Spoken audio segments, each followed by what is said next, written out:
पुरानी सोच वाले ससुराल में खानदान का पहला वारिस। रानी पूजा और राधिका दरवाजे पर फूल लिए खड़ी थी और अंदर दरवाजे पर शारदा थी जिसके हाथों में आरती की थाल थी। ये इतना सब कुछ मेरे लिए नरेन जी? बिल्कुल रागिनी, मेरे परिवार वाले तो ऐसे ही हैं। हर छोटी से छोटी खुशी को भी पुराने रिवाजों से बड़ा बनाकर सेलिब्रेट करते हैं। अब चलो। नरेन ने रागिनी का हाथ पकड़ा और वो दोनों अंदर गई। राधिका, रानी और पूजा उन पर फूल बरसा रही थी और रागिनी रोते हुए आगे बढ़ रही थी।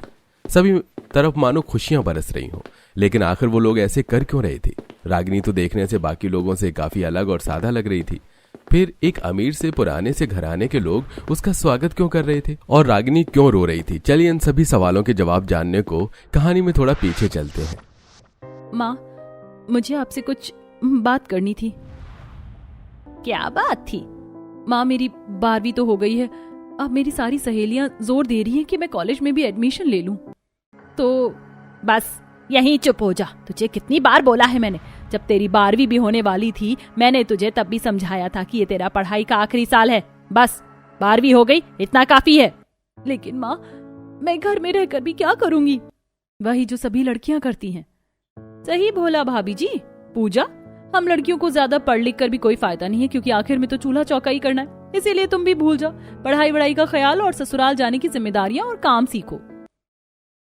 माँ, भाभी बस चुप हो जाइए। आपका और आपकी इस पुरानी सोच का कुछ नहीं हो सकता है। पूजा ऐसे ही बोलते हुए गुस्से में अपने कमरे में चली गई। ये कहानी है शारदा के परिवार की, जो कि बेहद ही पुरानी सोच रखते थे। भले ही उनका वजूद आज के जमाने में था, लेकिन सोच बहुत ही पुरानी थी। शारदा के घर में उसकी एक बेटी, 2 बहुएं, पति और 3 बेटे थे। तीसरे बेटे की शादी अभी नहीं हुई थी, लेकिन दोनों बड़े बेटों की शादी हो चुकी थी। शारदा की दोनों बहुएं भी उसके साथ रहकर पुरानी सोच वाली ही हो गई थी। आज भी शारदा और दोनों बहुओं ने पूजा के कॉलेज को बोलते ही उस पर अपनी पुरानी सोच को जाहिर कर दिया, जिससे पूजा उदास हो गई। हमें पुरानी सोच का बोलकर खुद कमरे में चली गई है। कोई बात नहीं माँ जी, कुछ देर को मुंह बनेगा, फिर सही हो जाएगी। कॉलेज वॉलेज लड़कियों की जगह नहीं होती। ऐसी जगहों पर भेजकर बस अपने बच्चों को बिगाड़ना है और कुछ नहीं। बिल्कुल। अरे देवर जी।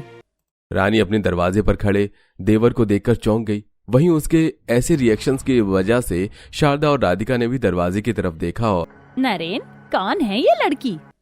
माँ, ये रागिनी है, मेरी पत्नी। क्या? तेरी पत्नी? देवर जी, आपने शादी कर ली? हाँ भाभी, मैंने शादी कर ली। और आप लोगों को मैंने कुछ भी इसलिए नहीं बताया क्योंकि मुझे पता था कि अगर मैं अपनी पसंद को आपके सामने रखूंगा तो आप इनकार कर दोगे। इनकार तो होता ही। तू अपने घर के रिवाजों के बारे में नहीं जानता है? बता, किस जाति से है ये लड़की? कौन से कस्बे से उठा लाया इसे? माँ, जाति तो मुझसे नहीं मिलती है इसकी, लेकिन दिल मिल गया। मैंने जाति देखकर शादी नहीं की, इंसान देखकर की है। नरेन की बात सुनकर शारदा, अच्छा, तू इतना समझदार हो गया कि मुझसे आंखें मिलाकर बात कर रहा है? नरेन, बोल, तूने सोच भी कैसे लिया कि मैं इस दूसरी जाति की लड़की को अपने घर की बहू मान लूंगी? बोल। माँ बस करो ना, आज के दौर में कौन ऐसे भेदभाव रखता है? जा, निकल जा मेरी आंखों के सामने से, और आइंदा मुझे अपनी शक्ल ना दिखाना। मेरे घर के उसूल हैं, पत्थर की लकीर जो कभी नहीं बदलेंगे, फिर चाहे से मुझे मेरी औलाद को ही क्यों ना छोड़ना पड़े। शारदा की बात सुनकर नरेंद्र हैरान रह गया और उसने उसकी तरफ से रागिनी के साथ अपना रास्ता मोड़ लिया। नरेंद्र की पसंद को शारदा ने नहीं अपनाया। जब नरेंद्र घर की चौखट को लांघकर दूर चला गया तब शारदा के आंसू बहे। कभी सोचा नहीं था कि मेरा लाडला बेटा ऐसी हरकत करेगा। संभालो माँ जी अपने आप को। नरेन बहुत नई सोच का है, उसके लिए दूसरी जाति की लड़की से शादी करना कोई बड़ी बात नहीं, लेकिन हमारे परिवार के हिसाब से ये एक बहुत बड़ी बात है।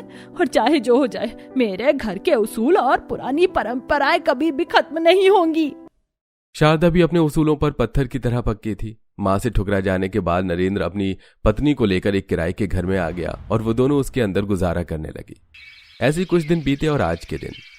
अरे तुम्हें पता चल गया? मेरी सहेली है ना गीता, उसकी बहू गर्भवती है, जिसकी अभी कुछ महीनों पहले ही शादी हुई थी। बहुओं, तुम दोनों की ही शादी को हुए 1-1 साल से ज्यादा हो गया। अब ये बता कि तुम दोनों मुझे दादी बनने की खुशखबरी कब सुना रही हो? इस घर को एक वारिस नहीं देना है तुम्हें?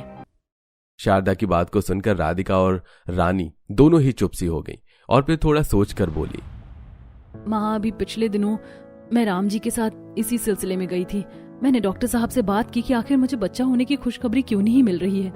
तो उन्होंने मेरा चेकअप किया और बोला कि मुझे अंदर ही कोई बीमारी है, वो भी ऐसी जिनका ट्रीटमेंट हो पाना काफी मुश्किल है। तो माँ जी, आप मुझसे तो उम्मीद छोड़ ही दे कि मैं आपको वारिस दे पाऊंगी। और ये नहीं, और माँ माफ करना, मैंने आपसे ये बात छिपाई। जब मैं छोटी थी तब मुझे एक बार बहुत जोर से पेट में चोट लगी थी। तब तो मुझे इस बात का एहसास नहीं हुआ, लेकिन आज होता है। तब डॉक्टर ने बोला था कि चोट इतनी गहरी लग गई है कि घाव तो भर जाएगा, लेकिन आपकी बेटी जिंदगी भर मां नहीं बन पाएगी। शारदा अपनी दोनों बहुओं की बात सुनकर चौंक गई। मतलब तुम दोनों में से एक भी मुझे घर का वारिस नहीं दोगी? अरे ये डॉक्टर वगैरह सब फर्जी होते हैं, मैं दाई माँ से बात करूंगी। शारदा मालकिन, मैं अंदर आऊं? हाँ हाँ, आ जाइए। ये क्या मिठाई किस खुशी में? ये मिठाई मेरे घर की खुशी की नहीं, आपके घर की खुशी की है। छोटे मालिक है ना, उन्होंने ये मिठाई दी। छोटी मालकिन गर्भवती हैं। मुंह मीठा कीजिए। क्या वो लड़की रागिनी जिससे नरेन ने शादी की, वो गर्भवती है? शारदा रागिनी की प्रेगनेंसी की खबर सुनकर चौंक गई। रात को जब उसका पति दिनेश घर आया तब शारदा ने उससे बात की।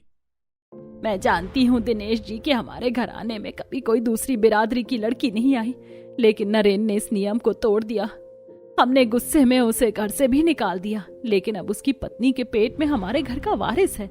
मेरी दोनों बड़ी बहुएं मुझे वारिस नहीं दे सकती। अगर हमने उस लड़की को बहू के रूप में नहीं अपनाया तो हमारा वंश यहीं खत्म हो जाएगा। मैं तुम्हारी बात को समझ रहा हूँ शारदा, मुझे भी अपने वंश की चिंता है, लेकिन एक गैर बिरादरी की लड़की। चलो ठीक है, अगर परिवार को बनाए रखना है तो हमें रागिनी को अपनाना होगा। तुम नरेंद्र के पास ये बात पहुंचा दो कि वो घर वापस आ जाए। हमने उसकी पत्नी को अपना लिया है। दिनेश से इजाजत लेने के बाद अगले ही दिन अपने ड्राइवर के हाथों शारदा ने घर वापस आने की खबर नरेंद्र और रागिनी तक पहुंचवा दी। रागिनी, माँ हम दोनों को वापस बुला रही है। तो ये तो अच्छी बात है। आप उदास क्यों हैं? मैं उदास नहीं, कंफ्यूज हूँ। मैं अपनी माँ को अच्छे से जानता हूँ। मैं हैरान हूँ कि वो मुझे बुला कैसे रही है। रागिनी, तुम मेरे परिवार के पुराने रिवाजों को मान पाओगी? जब आपकी माँ ने अपने उसूल तोड़कर मुझे अपनाया है तो मैं उनके लिए इतना नहीं कर सकती हूँ। आप ज्यादा मत सोचिए। नरेंद्र जी, माँ जी को खबर करवा दीजिए कि हम आ रहे हैं। रागिनी ने नरेंद्र को उसके घर वापस जाने को मना लिया। बस फिर क्या था, उसी वक्त रागिनी और नरेंद्र को लेने गाड़ी आ गई, जिसमें बैठकर वो अपने घर पहुंचे। रागिनी के स्वागत की शारदा ने खूब तैयारी की थी। रानी पूजा और राधिका दरवाजे पर फूल लिए खड़ी थी और अंदर दरवाजे पर शारदा थी, जिसके हाथों में आरती की थाल थी। ये इतना सब कुछ मेरे लिए नरेंद्र जी? बिल्कुल रागिनी, मेरे परिवार वाले तो ऐसे ही हैं। हर छोटी से छोटी खुशी को भी पुराने रिवाजों से बड़ा बनाकर सेलिब्रेट करते हैं। अब चलो। नरेंद्र ने रागिनी का हाथ पकड़ा और वो दोनों अंदर गई। राधिका, रानी और पूजा उन पर फूल बरसा रही थी और रागिनी रोते हुए आगे बढ़ रही थी। सभी तरफ मानो खुशियां बरस रही हों। ऐसे ही रास्ता पार करते हुए नरेंद्र और रागिनी शारदा के सामने पहुंचे, जहां शारदा ने रागिनी की आरती की और वो उसे अंदर ले गई। सही बोलते थे नरेंद्र, मेरे ससुराल वाले तो बहुत ज्यादा पुरानी सोच रखते हैं। यहाँ सब कुछ कितना पुराना सा है, और साथ ही इन सभी का पहनावा भी। भाभी, ये लो अपने कपड़े बदल लो। अब तू मेरे घर की बहू है और हम लोग ऐसे आज के जमाने के सादे कपड़े नहीं पहनते। ये घाघरा चोली है, इसको पहन ले, और ये जो मैंने गहने दिए इनको भी पहन लेना बहू। अब तू लगनी चाहिए कि तू इस खानदान की बहू है। शारदा के बोलने पर रागिनी ने कपड़े बदल लिए। उसको शारदा ने घाघरा चोली और साथ में सोने की ज्वेलरी पहनने को दी, जो काफी भारी थी। ये कपड़े प्रेगनेंसी में पहनने के हिसाब से तो बिल्कुल भी कंफर्टेबल नहीं है। क्या करूं, मना भी नहीं कर सकती हूँ। बहू, पहन लिए कपड़े? वाह, अब लग रही है ना कि तू मेरे घर की बहू है। अब नीचे आ जा, मुझे तुझसे कुछ काम है। जी माँ जी, बताओ कि क्या काम है? ये जो पूरा फर्श है ना, इसको साफ करना है। कुएं के पानी का ही इस्तेमाल करना। माँ जी, ये काम मैं करूं? लेकिन मैं तो गर्भवती हूँ। आप किसी और से नहीं, ये काम तू ही करेगी, और तू गर्भवती है, इसीलिए तो मैं ये सब तुझसे करवा रही हूँ। जानती है, गर्भावस्था में स्त्रियां जितना काम करती हैं उनका बच्चा उतनी ही आसानी से हो जाता है। मेरी सास ने भी मुझसे काम करवाए थे, उनकी बदौलत मेरे बच्चे भी तंदुरुस्त हैं। चल अब काम पर लग जा। शारदा रागिनी को काम देकर चली गई। रागिनी की समझ में नहीं आ रहा था कि वो फर्श को कैसे साफ करे। अभी वो खड़े खड़े सोच ही रही थी कि तभी वहां राधिका और रानी आई। चलो अच्छा है कि भाभी आ गई, इनसे थोड़ी सी मदद मांग लेती हूँ। भाभी, माँ जी ने मुझे फर्श धोने को बोला, लेकिन मुझे कुएं से पानी निकालने पर प्रेशर पड़ रहा है पेट पे। अमीर परिवार की बहू बन गई और फर्श भी साफ करना नहीं आता। अभी रुको, माँ जी को बताते हैं काम चोरी कर रही हो। नहीं भाभी, माँ जी को ना बताना, मैं धो लूंगी। बस वो ऐसे कपड़े और गहने वगैरह पहनकर कभी सफाई की नहीं है ना, इसलिए, और थोड़ा पेट में भी दर्द है। रागिनी की बात को सुनकर राधिका और रानी वहां से चुपचाप चली गई। रागिनी की समझ में नहीं आ रहा था कि वो फर्श कैसे साफ करे, लेकिन उसने किसी तरह पानी निकाला और फर्श को साफ किया, जिससे वो पूरी भीग गई और उसे हल्का सा बुखार भी हो गया। कुछ देर बाद कमरे में, रागिनी क्या हो गया, कैसे आकर लेट गई? माँ जी, मुझे लगता है कि ठंडे पानी से फर्श धोने से मुझे बुखार हो गया है। बुखार? अरे नहीं बहू, ये बुखार नहीं है, जरूर तुझे किसी की नजर लगी। 1 मिनट रुक, मैं अभी नजर उतारने का सामान लाती हूँ। माँ जी, ये बुखार ही है और कोई नजर वजर नहीं है। रागिनी ने शारदा को काफी समझाना चाहा, लेकिन शारदा को बात समझ कहाँ आने वाली थी। वो रागिनी के पास जाकर नजर उतारने का सामान ही ले आई और उससे उसने उसकी नजर उतारी। अब तू एकदम सही हो जाएगी। ले, मैं खाना ले आई हूँ, इसको खा लेना और हाँ फिर मेरे साथ नीचे आकर गेहूं बनवा देना। माँ जी, मैं गेहूं बनवाऊं? मेरी तबीयत तो पहले से ही सही नहीं है। तबीयत वबीयत सब सही है, गर्भावस्था में हाथ पैरों को चलाते रहना बहुत जरूरी होता है। शारदा की बात पर रागिनी कुछ नहीं बोली, क्योंकि वो जानती थी कि शारदा को उसकी बात समझ नहीं आएगी। ऐसे कुछ दिन और बीते। इन बीते दिनों में शारदा ने रागिनी से भरपूर मेहनत करवाई थी। रोजाना भारी कपड़ों में काम कर करके रागिनी काफी कमजोर हो चुकी थी। राधिका और रानी भी उसकी मदद नहीं करती थी, क्योंकि वो उससे जलती थी। ऐसे ही आज के दिन रागिनी रसोई में खाना बना रही थी कि तभी उसे घबराहट हुई। मेरा दिल बहुत घबरा रहा है। मेरा तो दम घुट रहा है उस धुएं से। बहू, क्यों भाग कर आ गई रसोई से? क्या हुआ बहू? माँ जी, डॉक्टर को बुलाइए। अरे पूजा, रानी, राधिका, तीनों में से कोई भी वैद्य जी को फोन मिलाओ, बहू की तबीयत सही नहीं है। शारदा ने आज भी इमरजेंसी में एम्बुलेंस नहीं बल्कि वैद्य को बुलवाया। कुछ ही देर में वैद्य आए और औषधि देकर चले गए। नरेंद्र भी घर में ही था। माँ, इतनी नौबत आ गई और आपने तब भी वैद्य को ही बुलाया। अगर रागिनी को कुछ हो जाता तो? वैद्य के हाथों में ज्यादा आराम होता है और कुछ नहीं होगा बहू को। माँ जी, मुझे घबराहट इस पहनावे की वजह से हुई थी, ऊपर से इतना काम। चुप हो जा, पति देखा नहीं कि सास की बुराई करना शुरू कर दिया। मैं तुझसे काम तेरी भलाई के लिए ही करवाती हूँ। अगर काम नहीं करेगी तो बच्चा होने में बहुत दिक्कत आएगी। और आइंदा कभी बालकनी में मुझे दिख ना जाना। हमारे घर की औरतों के ये संस्कार नहीं है कि वो खिड़की दरवाजों में खड़ी हो जाएं। हम औरतें हया की चादर में रहती हैं। ये क्या बात हुई माँ? चलिए, बालकनी का समझ आता है, लेकिन काम एक लिमिट के अंदर ही होना चाहिए। चुप हो जा नरेन, तू इस बारे में नहीं जानता है, ये औरतों के बीच का मामला है। शारदा ने नरेंद्र को चुप कर दिया। औषधि देने की थोड़ी देर बाद जब रागिनी की हालत कुछ सही सी हुई तो शारदा ने उसे फिर से काम पर लगा लिया। ऐसे ही पूरी प्रेगनेंसी में रागिनी ने भरपूर काम किया। राधिका और रानी उसकी किसी काम में मदद नहीं करती थी और आज रागिनी के पेट में सुबह से ही एक अजीब सी हलचल सी थी। नरेंद्र जी, मुझे बहुत अजीब अजीब सा महसूस हो रहा है, बिल्कुल ऐसा कि जैसे बस कुछ ही देर में मेरी डिलीवरी होने वाली। आप प्लीज जल्दी से घर आ जाओ, क्योंकि अगर मैंने ये बात माँ जी को बताई तो वो कुछ और उतार चढ़ाव बता देंगी। ठीक है, मैं आ रहा हूँ। नरेंद्र जल्दी से अपनी पत्नी के लिए घर आया और उसने आते ही रागिनी को अस्पताल लेकर जाने की तैयारी की। लेकिन रागिनी, ले बेटा, तेरे लिए मैंने गोले की खीर बनाई है, इसको चबा चबा कर खा। कहाँ जाने की तैयारी हो रही है? माँ, लगता है कि रागिनी की डिलीवरी का वक्त आ गया है। डिलीवरी? लेकिन अभी कैसे? माँ, ये कैसा सवाल हुआ? रागिनी का वक्त पूरा हो गया है तो बस। अच्छा ठीक है, मान लिया कि वक्त है, लेकिन कहाँ लेकर जा रहा है बहू को? हॉस्पिटल। और कहाँ? हमारे घर के बच्चे हॉस्पिटलों में नहीं होते हैं। तू भी किसी हॉस्पिटल से दुनिया में नहीं आया था। बहू को घर में ही रख, मैं दाई माँ को बुलाती हूँ, वो घर में से ही डिलीवरी कर देती हैं। माँ, मजाक मत करो। आज के दौर में कौन घर में डिलीवरी करवाता है? इतनी टेक्नोलॉजी है आज के दौर में। मैं किसी दाई वाई पर भरोसा नहीं करता। रुक जा नरेन, तुझे मेरी कसम। शारदा के कसम देने पर नरेंद्र ने पलटकर देखा। दोनों माँ बेटे में बहस हो रही थी तो रागिनी की हालत खराब होने लगी। उसके पेट का दर्द बढ़ गया और वो तड़पने लगी। माँ, भाभी को देखो।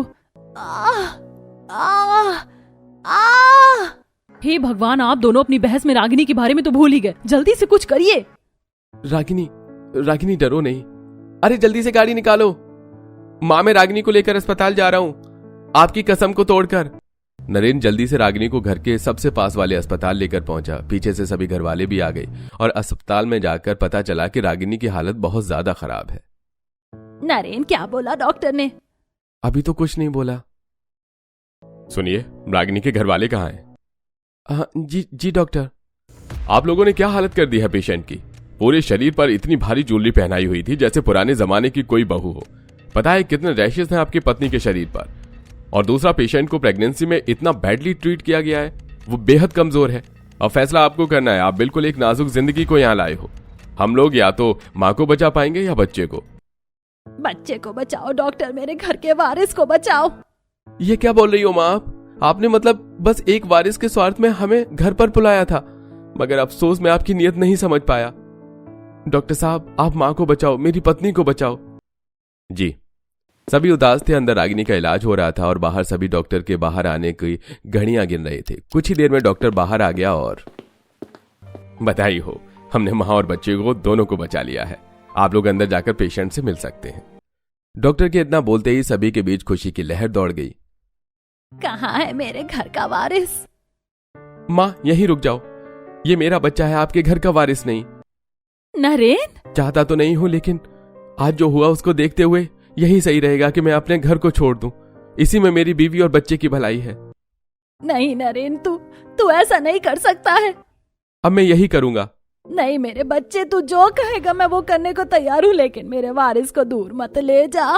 माँ जी, अगर ऐसा ही है तो आप अपनी पुरानी सोच को बदल दीजिए। आज आपकी पुरानी सोच की वजह से हम दोनों की जान खतरे में आ गई थी। तुमने ठीक कहा बहू, देर से ही सही मुझे एहसास हो गया है। अब शारदा ने रागिनी की बात को मान लिया। बस फिर क्या था, अब से ही शारदा ने अपनी सोच को बदलना शुरू किया। अब वहां लड़कियों को आगे पढ़ाया जाता था और वहां के पहनावे में भी बदलाव, और पूरा परिवार अब आज के जमाने की तरह मॉडर्न तरीके से जीने लगा। तो दोस्तों, क्या आप भी मानते हैं कि आज भी कभी कभी पुरानी सोच को न बदल पाने से लोगों को आज भी कुछ परेशानियों का सामना करना पड़ रहा है? कमेंट करके अपना जवाब जरूर दीजिए।